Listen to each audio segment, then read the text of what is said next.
because I like the idea of getting rid of the hierarchy and also taking the seriousness out of a healing session. Have you ever heard of the Make-A-Wish Foundation? It's not really about healing people, but it becomes a healing experience. Just trying to express something that they've always wanted, you know? Yeah. It becomes fun and exciting. Yeah, totally. Stepping into that creative energy is so healing in and of itself. Yeah. And sometimes the seriousness, like when I'm hearing the seriousness of traditional medicine, is even in stuff like acupuncture and positive psychology, can still be problem-oriented, which feeds the cycle. And at a certain point, you just have to accept how you're showing up right now, who you are, and live from your heart.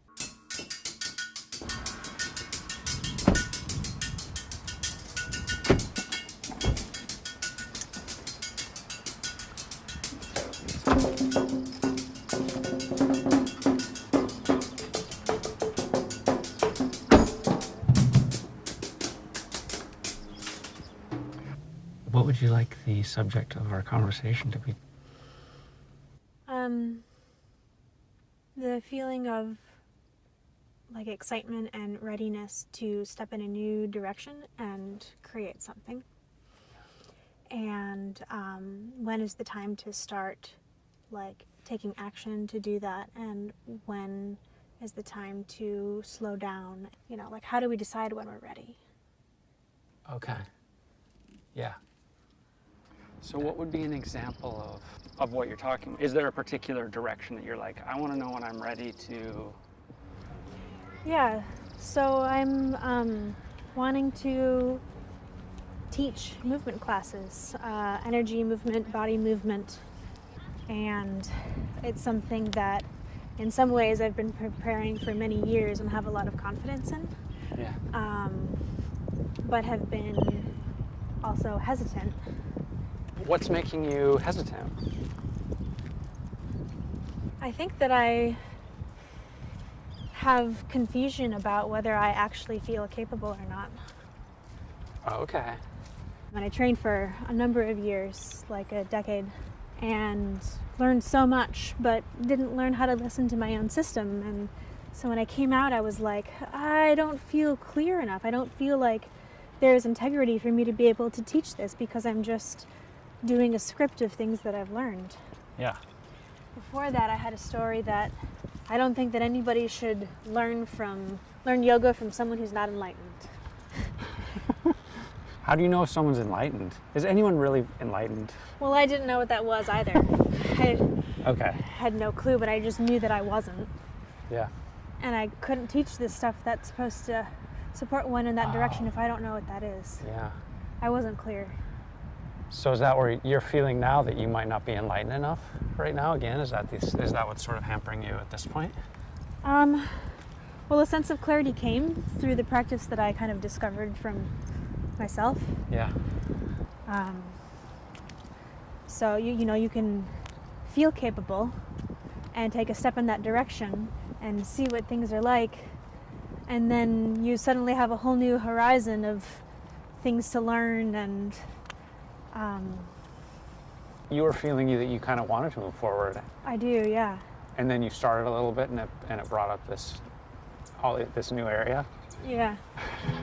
In the idea phase, it's like there's all this excitement and possibility, and you start like making plans and setting things in order, but it's not really the action phase yet. And then when it transitions into that action phase, suddenly the potential starts to become realized, and that's like when the work begins.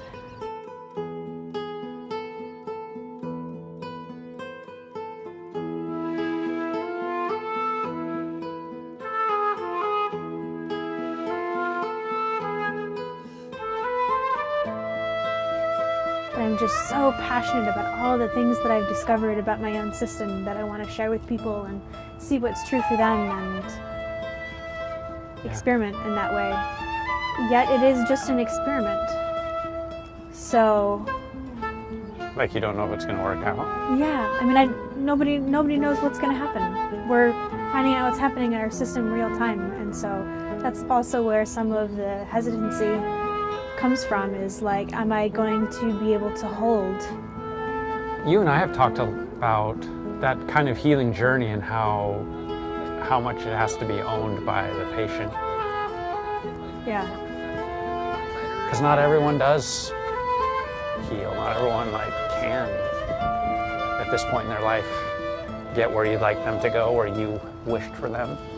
Even if you could see the potential of it, yeah, sometimes people just can't do it. yeah. They're like literally choosing not to in some cases. That type of patient, they'll kind of go through the motions, but what they really want from you is for you to just fix them without them having to change, you know? Yeah, to make them just feel better, like a nice glass of whiskey. Yeah, totally. This movement practice, you want to be sort of the culmination of the core energetics, plus yoga, It's really plus... my expression of listening to different parts of the system, the physical, the emotional, the mental, the intentional, and the energetic systems. How does the monkey off your back look again? Oh. Get off my back!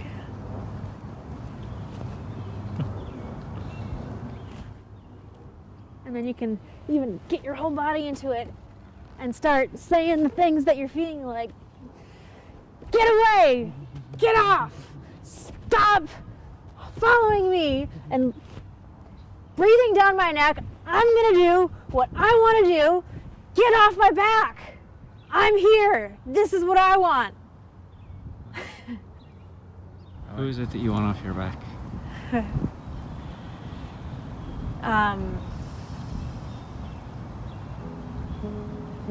My own limiting beliefs. What's your biggest limiting belief right now? That confidence is dangerous. That if I share something that's worked well for me, that it may work out differently for someone else. And so it could be painful to me to share something that basically share my heart and have it be rejected, thrown back. And you know that those things that you're talking about are probably all going to happen. Yep. And I don't know how to handle them. If you share something with someone and they don't like it or it doesn't work for them, why is that a problem for you? What is it that's communicating to you? That there was a miss of listening and attunement for them, what's needed for them. Oh, that you missed the mark, you didn't hear them correctly, that you've done something wrong. Yeah.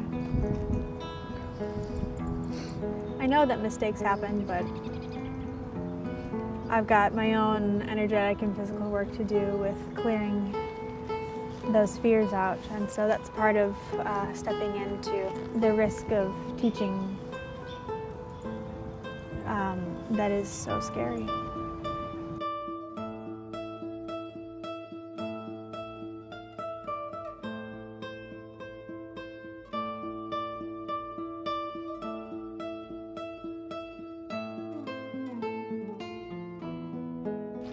Okay, so do you have any final thoughts?